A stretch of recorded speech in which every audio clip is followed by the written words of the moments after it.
Welcome to the Own It Powercast, the place to be when you get serious about making big changes and accelerating growth in your life and in your relationships. Finally create the life you've always wanted, living life on your own terms. Learn how to take your fear and turn it into powerful choices that will create sustained change. Now your host, Mary Baker. So welcome back to the Own It Powercast, a place where you can come to get what you need to move yourself forward. As you know, my name is Mary Baker, and I'm here to give you the education, the tools, and the motivation to identify exactly what's in your way today and what you can do about it. Because remember, empowerment comes from doing.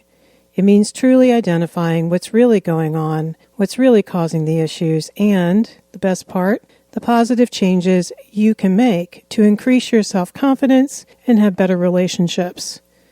All right, so we've been talking about healthy boundaries for about 2 months now, and this episode we are winding that down.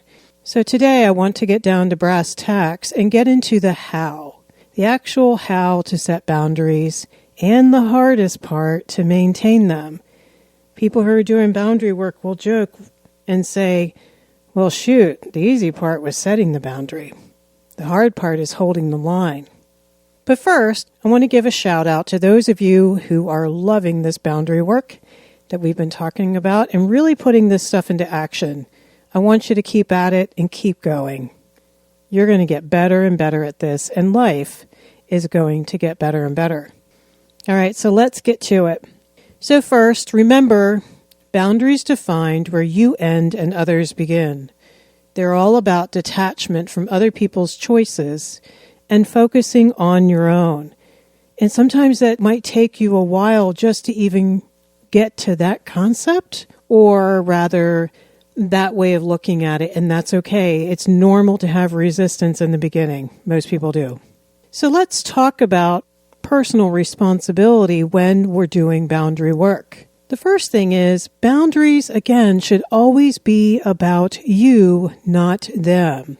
Now, of course, you're probably going to focus on them first. You're going to start there. You're going to start with talking about them and why not, and why do they have to do this, and why do they keep bugging me, and, why can't they get it together, and why do they always want me to help them, and so on and so forth. So it's okay to start there, but I want you to get quicker and quicker at pulling it back to yourself. Okay, that's about them, but that's right. That's controlling. I'm trying to fix them, and control is an illusion. Wishing they could be different is trying to control the outcome. So then you bring it back and say, all right, that's about them. What is it about me? What do I think? What do I feel? And what do I need? And then getting to, what have I decided? Your choices. This is where the magic is. Decide what your choices and their choices will be. Bennies and consequences. And you have to do all this work before you even open your mouth to set the boundary. This is really important. Because we want to make sure we're not lashing out in anger. Now, I want to be honest, you're probably going to do that a lot in the beginning. You're going to be a jackass, and that's okay. I just don't want you to think that that's what we want to aspire to. Because what it is you're trying to work through some of the fear and the anger, probably old anger and fear, where in the past people haven't respected you, and it feels like the same thing is happening now. So we got to do all that emotional work outside of the moment. We got to go journal that, get therapy around it, get support around it. Cry through it, work it out and validate yourself. If you have a lot of emotion coming up, that's a clue. So you want to make sure you're not doing this in anger. For example, if I don't want to be disturbed this afternoon, so rather than getting really pissed off at people who are calling me and knocking on the door and walking in the room, I simply, hopefully, tell them, hey, I need some time, so therefore, I probably won't be answering your text messages or the door, I'm just going to take some time for me. Because remember, do the detachment phrase. Just because they would like to see me doesn't mean I have to answer the door. It doesn't mean I have to answer the text message right away. Outside of an emergency, of course. Just because someone calls me doesn't mean I got to pick up the damn phone. I know this sounds silly, but this is not your brain I'm talking to, it's your heart, where all the fear is. You're afraid, oh gosh, I guess I have to. Some people tell me that it's just like compulsive, right? They don't know how not to just jump right away when people call them, text them, walk in the room, or ask them for something. So get some loving, compassionate awareness around that if you struggle with those. They're not bad because they want to call you. It's just separate that you just don't want to talk right now. Both realities can be valid at times. Try to neutralize it. Try to do empathy and just say, I just don't want to talk on the phone right now. It's no big deal. There are no bad guys here. Be clear and congruent first with yourself. Walk the talk and follow through, okay, in your head. Especially at the end of the day, I want you to believe you. I don't want you to set limits that you're not really ready to enforce and maintain. And so as we go through this episode, we're going to be talking a lot about that. And don't get freaked out if you're not ready to think, oh my gosh, can I really hold that line next Tuesday? You may not, and that's okay. That just means you're not ready yet and there's some work to be done. Okay, the other thing that obviously, if we're focusing on ourselves, we are using I statements. Keep it about you, not them. And these may start out in your head through gritted teeth, but you're not ready to state that limit until you can feel a little more detached and a little more peaceful. And yes, you're still going to be anxious, but you're not overly angry and pissed and focused on them. If you're still angry, you are still focused on them. And I encourage you to go back to the drawing board for a little bit and say, okay, what's that about? Stop and work through all your fear underneath of that. In other words, wouldn't it be a lot easier if they would just stop doing what they're doing so I don't have to grow a set and be the bad guy? So I don't have to risk awful conflict, people hating me, people rejecting me, abandoning me, because I don't know what to do with those feelings yet kind of thing. We've talked about that in previous episodes. So just kind of explore that for yourself if you feel that coming up. It's okay. It's all changeable. You know, some of the fears also, am I worth saying no? Am I being awful? Will they respect me? These are normal fears, and a lot of the head work that I tell clients to do is exhausting up front. You incorporate it as you go where it becomes more automatic. Remember, our brains habituate things over time, which is great. Of course, you're not being awful. You have just as much right to say yes and to say no as the next person. We all get the same rights, remember? You're not being awful. That's a whole paradigm shift you're going to have to work on if you're feeling that. Be direct, but you can be kind. Don't be passive-aggressive. Please don't hint around hoping they'll do your work for you. They'll do your heavy lifting. They're like, oh, so I can see you're really busy right now. Maybe I'll come back later. And some people will. Actually, what you'll find, the people with really great boundaries and are very in touch with their own needs are going to notice, hey, you seem kind of stressed or distracted. They're also taking care of themselves in that moment too with you, right? Because they're like, wait a minute, I deserve someone's full-on attention when I'm talking to them, and obviously they're not in that space. Be clear, don't manipulate, don't be vague. Try not to insinuate that they should feel yuck either for wanting something, for asking something of you, or for needing something. You know, assertiveness means you have the same rights as I do, and it's all good. Give them what you would want. Would you want someone to bite your head off if you walked in the door and say, hey, can I borrow $20? No. Make sure it's not confusing. It's about you, not them. You know, they'll probably, hopefully be able to hear you a little bit better if you keep it about you. That way, again, it's your subjective truth. They can just be wherever they are in the moment and choose to listen and take it in and make sense of it. It's kind, but it's firm. And it's clear and it's specific. Don't get vague. You know, a lot of times when people start boundary work, they shout out these platitudes. No one ever leaves me alone. Everybody wants everything from me. I never have time to do A, B, and Z. Get real with that. Be specific with the person and say, hey, I can't help you today. Because can't do it today doesn't mean I can't do it tomorrow. Don't shame them for asking for something. Keep it real. Keep it to the reality. You know, try some empathy. Like, you know, there's nothing wrong with them asking. We all ask for stuff at times. Maybe you kind of understand that they would love for you to give them money. Of course they would. They need the money, right? There's nothing wrong with that. But just because they need money doesn't mean I'm selfish, uncaring, or a B if I don't give them any. Do you see that pulling that apart? That detachment is so important in this work. We look at their choices and evaluate that also. Remember the rule of thumb. If someone ought, should, and could, but they don't want to, and they want me to come in and rescue them from having to do all that, we're not harming them but by saying, hey, I'm sorry, man, I can't help you today. Pull it apart. Keep reminding yourself. Talk with some healthy people around this. You might need that validation and that reframing all of this, especially if you're setting boundaries with someone who manipulates. You're really going to get messed up in the head. And I encourage people, pick up that phone right away and get some clarity with someone who can be objective and clear and explain, hey, no, they just don't want to take care of themselves and they're putting that on you, kind of thing. Some statements that you can use. These are just examples. Please use ones that are comfortable for you or come up with your own. I understand you're struggling, but I simply don't have any money to give you right now. Do you see that statement? Validates, there's empathy first, boundary second. It validates that they're struggling and that's okay, right? That's their reality. But you just can't give them money. There's the no. I love this one. I'm sorry, that just doesn't work for me. The reason why I love that statement is there's no shame and shitty or anything in that.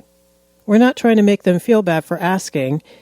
And we don't need to do TMI and go into all of our emotions around it either and, yuck it up. We can just say, I'm not saying jack about your request. I'm not shaming you or yucking you. That just doesn't work for me. It's not nasty. It's not upsetting. There's nothing attached to it. I think it's very benign and thoughtful and kind. Using the word not. Not right now, honey. I'm not going to be able to be there this week. It's a firm no. Not for me, please. I'm full. I like that one. One I use often is unfortunately. I won't be able to do that. Unfortunately, I don't have that opening available. Unfortunately, I'm busy Friday night. I encourage you not to be vague, right? And don't use maybe or we'll see unless you are just buying time, because that is important. Because remember, deer in the headlights in the moment. The moment can be very terrifying when you're trying to say no. And so you might say, hey, can you give me some time to think about it? That's okay, but make sure you go back. Don't leave them hanging, Tell them you need to think about it. And please, God, say that instead. Hey, I need some time to think about this. I know that's really vulnerable, especially around unhealthy people, but it is really important because that's the truth. And you know how I like to keep it really, really honest and emotionally honest is what I mean by honest. Don't do maybe or we'll see. It's just a little bit evasive and avoidant. It's like, God, I hope they just go away and don't ask me again. Now, come on. We've all done that at least once in our life. Be clear. Conversely, it's a great way to get you primed to get truthful, first with yourself and then with them. And don't feel like you have to compulsively say yes. We talked about that a few minutes ago. If you notice that you do that, then you need the boundary on yourself first. And you're like, yeah, I'm not allowed to open my mouth and say yes anymore. Some people have an accountability partner. They don't say yes to Jack until they run it by that person. And that person says, is that in alignment with what you said you wanted? Does that make sense for you? Do you have money to offer? Do you have time to offer? All that kind of thing. So I really, really encourage you guys to bounce it off a healthy other and have them hold your feet to the fire. So it's interesting, right? We're talking about setting boundaries with others in this episode, but the first boundary we set at all is always, always with ourselves. So if we can remember that, that'll be helpful. Also, and I've talked about this before, here is where you also want to pay close attention to the very first thing that comes up in the first nanosecond before you start questioning it. Like when they first say, hey man, you got $20? I want you just to notice the general feeling. And here is why we often don't listen to it. Because it's not specific enough and it's not logical enough. Your core self and or your intuition aren't always going to be specific. It's often vague. It's this overwhelming feeling of like, oh my God, awful, like no, or anger, or yes, that's fabulous. Pay attention to that. You know that in hindsight, you always know when you didn't listen to it. And that's when we have specifics as to why, right?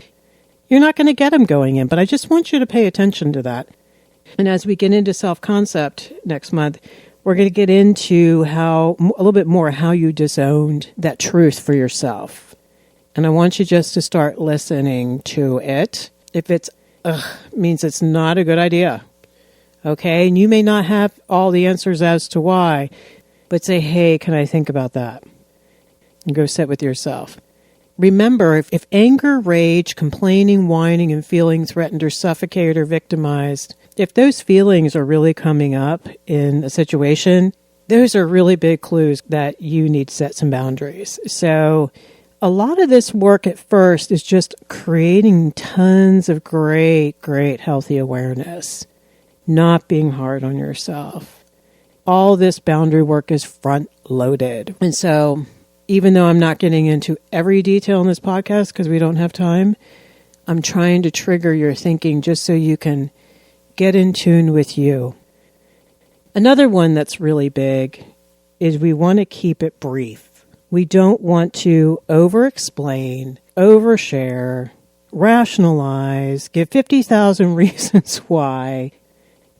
If you find yourself doing that, we've talked about this before, a lot of times that's not your fault, because what that tells me is that you have relationships in your past, and probably this one in front of you, where people did a really crappy job of validating you. You had to make it seem plausible enough and reasonable enough that you would deserve to say no, that you would deserve to want what you want and need what you need. And that's really sad. That's not your fault. It's all fear, right? Like maybe if I give them enough reasons, I can be valid. And I say, hell no, you're valid already. Your no is your no, and that's your business and no one else's. So try to work on catching yourself if you do that. The other thing that happens too, right, is when someone else is doing that, they actually seem less believable, less confident, and it starts to feel kind of yucky after a while. So try to just keep it brief and work on boiling it down to the bottom line to, hey, I'm so sorry I can't do that. Now, the caveat here is we may want certain people in our life to know why. Like someone you love dearly, that you can't go to their soccer game. You may choose to say, sweetie, I'm so sorry. I can't go. I've got this doctor's appointment or I've got this thing at work and I would really love to be there. We can choose to do that in certain relationships, but we don't owe anybody anything. There's a difference. Look at the difference between those two.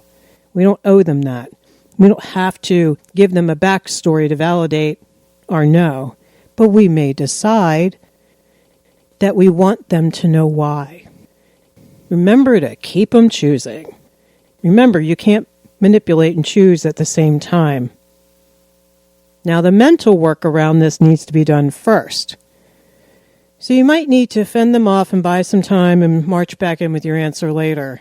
The key, as we've talked about before, is number one, keeping you in a healthy place of choice and them in a healthy place of choice. So first with you, what feels best for you and why? I always tell people, what makes you not feel like a hostage? And what I mean by that is a hostage to whatever they're deciding to do or not doing. So you got to tease that out, pull it apart. Sometimes it's like pulling apart taffy, but pull it apart. Detach from their choices, especially their consequences. There always has to be a consequence when we set a boundary, or we're not really setting boundaries. We're just bitching and moaning and making empty threats. So don't do that. That's manipulative. Because people are going to do what serves them anyway. We all do. State it in a kind but firm way. Don't be wishy-washy or your tone is like unsure sounding. Look at your use of words. Essentially, first you check with yourself, what am I willing to do and why? What am I not willing to do and why? And why does that work for me? And why is that to my highest good? And why is that congruent with everything else I believe and so on and so forth? There's that accountability piece with you.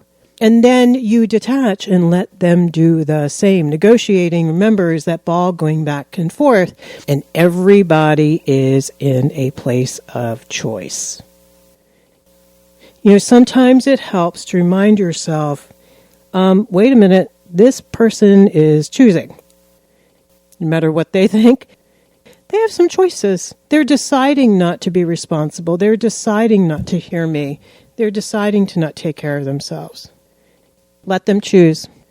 So 2 phrases I really like in this regard is, if for whatever reason, write that one down. If for whatever reason. So we say, and if for whatever reason you're not able to talk respectfully to me right now, I'm just not going to be able to stay here. I'm going to have to leave the room. If for whatever reason you find yourself not being able to be on time, we're going to have to talk about your employment. The whatever reason, I think, takes our own judgment and our own opinions out of whatever they're doing or not doing, because that's not our business. That's for them. This is key. Let them sit with self and say, damn, is this who I want to be? Do I want to be irresponsible? What do I want to choose? Because remember, you want them to take responsibility for their stuff. The other one I like is, if that doesn't work for you, then, like if I say, hey, I'd like to split the tab for dinner, and if that doesn't work for you, then, maybe we should pick a less expensive restaurant, or, maybe this isn't the time to go out and eat, but we can do it next week. Always keep it positive and hopeful, but you keep that embedded boundary. The embedded boundary is, I ain't paying for the whole bill. Now, if you want to be a jerk, you'd say it that way, but we're not trying to be a jerk here. We're trying to detach and allow choice for ourselves and others. Another example would be, hey, we would love to have you guys over for Thanksgiving this year, but, we decided that we're going to split up the work. So if you can bring a few dishes so that it's not much work, that would be great. If for whatever reason you guys don't think you can do that, we're just going to have to do something different here. We just can't, do the whole meal. So let's talk about that. Now remember, you cannot simultaneously do this and set this limit around Thanksgiving and take care of their feelings at the same time. You can't. They may be hurt. They may be angry. They may be disappointed, especially because guess what? You're changing status quo. How dare you? You're mixing it up and you're creating anxiety. So you have to detach. Just because they're upset doesn't mean I'm being a bad person. Here comes that guilt. And remember to think that all the way through and determine whether it's earned or unearned guilt. Is there any actual guilt earned here? Now for Thanksgiving, if the night before the holiday, you said, hey, by the way, you guys got to bring your own dishes. Yeah, that would be some earned guilt because in my mind, that's a drive-by. That's not fair. The sooner we set that boundary and we're proactive and we give people time to choose, the better. So think about that as you go. A lot of times there's a lot of unearned guilt here. And this is from people who were guilted growing up in awful, awful, subtle, insidious, passive-aggressive ways. Sometimes you don't even realize you grew up with a lot of guilt until you really sit and look at it. Go for a walk, find a private space, set time and energy aside for your self-care to reground and feel calm and congruent. You're not going to be able to set boundaries if you're a mess on the inside. So your self-care probably is 50% of your boundary work, I would say. And the big one, keep connecting with healthy support early and often. What you're supposed to do is bookend the situation is what it's called. Talk to somebody first. Say, hey, I need to say no to this, or I need to talk to that person and sit down and let them know what it's going to be like from now on. And then you talk about why that's a good thing and how you're going to do it, and you flesh it all out. And then you go do the thing. Then you pick up the phone again and say, here's what went down, and I'm feeling like crap. It didn't go well. Or it went great, and I feel fabulous, and you talk it all the way through. This is a really big, important part of the work. If you don't have someone immediately read about boundaries, journal, get it out, get connected, get reaffirmed. It helps to really remind yourself and sometimes journal, affirming statements around your boundaries like, I deserve some peace and quiet. It's healthy for me to say no to that. I deserve to love myself. I want to be kind to my family and not be barking at them all the time. Conversely, you can write down what are some of the consequences if you don't do this. Yeah, you're not going to be a lot of fun to be around. They're going to pay dearly. You're going to be sick. You're going to be stressed out. Stuff's going to happen. So you're actually doing everyone a favor. So part of the front-loaded work is make sure you determine and maintain your bottom lines ahead of time. So what that looks like is, what's the limit to how many times you allow someone to refuse to do what they're supposed to do, to lie to you, to disappoint, to betray you, before you're going to say no, and you're going to set limits, and then maybe if that doesn't work, that you might need to move on. So that's something really, really important. Also, here's a big one, and those of you doing this work right now, you know exactly what I mean. The unhealthier the other person is, the more exhausting this process will be. I tell people it's like having a 2-year-old in the house. It's constant all day long. No, don't stop. No, don't stop. Don't do that. Stop that. You're going to get hurt. Put that back. Because they don't know better. There's a direct congruent line between the amount of healthy boundaries that someone has and how exhausting this process is. Because healthy people are like, oh yeah, sure, no problem. Oh yeah, I'm so sorry. That's my bad, right? And it's over. With unhealthy people, you're the only one in the process setting boundaries. They don't really have a whole lot of interest in that. In fact, they're going to take it as rejection, like we've talked about before. They're not going to like you. They're going to act out. Oftentimes they'll manipulate and try to teach you, quote unquote, don't you dare. Don't you dare say no to me. So just know that going in. A lot of people want to throw up their hands and say, well, I can't do that. They're not going to like it. And it's important that you do, and you are giving them such a loving gift. A lot of the reason why they are where they are is because no one's done this before consistently. This is tough love, and this is real love. So what are some concrete examples of actually setting boundaries? Some of you may be very clear about these, and some may not have a clue. We're usually somewhere on the continuum. It's whatever's been normalized already for you in your life. And if this stuff is brand new, it may seem kind of odd and foreign, and that's okay. It's okay. So one of the first ones is, don't answer your phone when you really don't want to. When you're busy, when you need a break, when you're trying to get something done. Outside of an emergency, figure out what your boundaries are around that. Set it to silent. Do whatever you need to do. Put it in the other room if you can't not pick it up, because that's about you. Remember, boundaries with yourself. This is what we're talking about here. It's really you that needs to change, often, hilariously, around boundary stuff. It's not fair to expect other people to read our mind.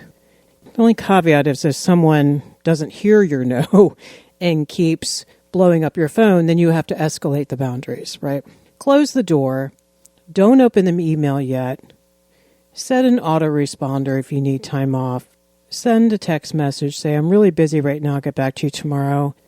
It really does help to state ahead of time, hey guys, this weekend I am going to be off the grid. So if you need anything, please ask me by Friday.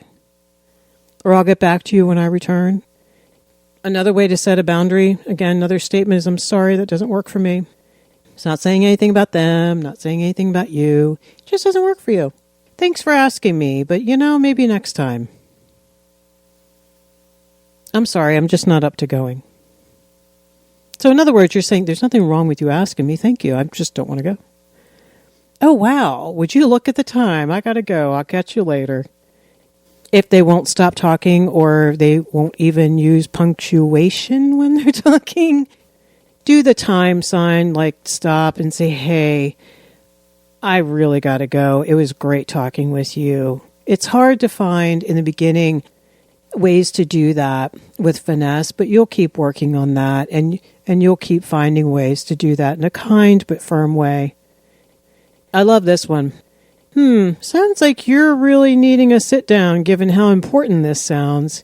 Unfortunately, I won't be able to give you that time right now, and you really deserve that. So can we talk tonight or tomorrow? Can we set up a time? I love that. Instead of grinding your teeth because you need to get out the door and they're dumping this huge thing that they need to talk about, so you have to do that immediately. Otherwise, you're just going to be resentful and you're not going to be helpful to them. I need you to do your share and partner more with me here. I love it when you partner with me is another way to say it. I like that because there's the embedded boundary. Yeah, dude, you're partnering with me. Or yeah, girl, I really need your help. Okay? It's great when you're on time. Thank you. I'm sure you'll figure it out. Whew, that's a big one. The embedded boundary is, I'm not fixing this for you. I'm not rescuing you. You got to do it yourself. But I believe in you and you'll figure it out. And I'll support that for you. Another one, I'm sorry I don't let people treat me that way. So if you continue, I'm going to have to leave the room or the house or the restaurant or the relationship eventually. Always have a place to go and to get support and the means to do so. Take care of yourself. Another one, I'm sorry, but you just said a whole bunch of shit about me and I just can't hear that. But obviously, you've got some strong feelings here. What's going on? Teflon that back to them. That's about them, not you. Unless you want to make it about you. Keep them choosing. Hey, since you chose not to clean your room when I asked you to earlier, I'm sorry, but you're not going to be able to go outside today. Maybe tomorrow. Gives them a chance to redeem themselves tomorrow, right? As soon as you get your homework done, honey, you can have the iPad. A big one here is your boundaries, though, won't mean jack if you eventually cave and give in. Now, people have different ways to try to wear you down. Like with kids, it's usually, but mom, oh, come on, da-da, all the other kids get to you. And they'll do the immediate trying to wear you down and follow you around the house and whine and try to make you feel like crap and you don't love me and you're so selfish and mean and da-da-da. Or they'll wait. Or they'll say, sure, okay, no problem. But they won't really do it. Or they won't honor your boundary. You need to know what you're going to do. So don't say what you are not prepared to follow through on, because then you're manipulating back. Be honest and get really, really gut level with yourself and get some help and support around getting clear to get ready. Don't set them in a vacuum. You will cave. You need people to grab onto. You need other people who are going to love you when the person you're saying no to is probably not going to like you very much for a while. And so you need other loving people to hold on to who support you and think you're a good person and that you can feel close to. Because you probably aren't going to get a lot of needs met at first with the person you're saying no to, because they're going to lash out or withdraw. So do what you need to do to take care of yourself. The other thing is, don't take the bait. Don't grab onto the hook.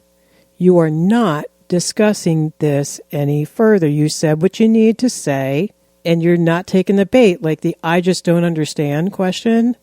That's not a real question. They don't want to understand. Don't step in it. Say, I'm sorry, I've said what I need to say. I'm not discussing this with you anymore. Keep it about them. I'm sorry you don't like this. It sounds like you're struggling with what I said to you, but I know you'll go figure that out. And just keep escalating it up. Like, hey, if they're following you around the house. So don't justify. Don't explain. Don't overshare. That's you trying to control the outcome because you're scared. Keep it brief and let the chips fall. Hold on to your truth. Remember, it's their choice. If they really want to hear you, if they really want to honor it, that's their stuff. They got to sit in it. They got to bump up against their resistance to changing and getting healthier. Go back to that episode 14 on manipulation if you need to, because a lot of that's going to show up here. I tell people, plug your ears when you say no, because it's going to be like a Chernobyl blast. And if you can maintain yourself through that, they'll know that you're serious. All right, so We're winding up boundaries, and I understand that this was kind of a broad brush look today at setting and maintaining boundaries. But I hope you either use this episode as a springboard or maybe even a refresher, we all need them, to keep you focused on your healthy boundary work. If you want and need more intensive work, and we often do, contact me for any private one-on-one coaching that you might need. We can do that. Check out the resources I've included in the show notes if you need to, and join the Facebook group for more support. You know, that's a place to go where we're all talking about the same thing, and you will get good, loving support around setting boundaries in your life. Also, I have some great thought starters for you as a bonus download for you to journal about. You can go to ownitpowercast.com and look at the show notes page and sign up to get them there. Or if you're a tribe member, you're already getting the email sent out to you, so you're all set. And if you're a tribe member, feel free to pass on that newsletter to others. That'll get them hooked up and they can sign up and get what they need every week as well. So next week is a new month, and I'm really excited because we're going to start taking a deeper dive into self-concept. So I can't wait. So if you found this helpful, please put out a positive review on your favorite podcast platform. You'll be helping others find the podcast and get the help that they need. So remember, pay it forward, keep focusing on you, and I'll see you next time. We hope you took away some useful insights and tools you could begin using right away. If you did, please leave a positive review and share on your social media. Because could you imagine if everyone in your life really got it together? Remember, own it now, so you can really own it later.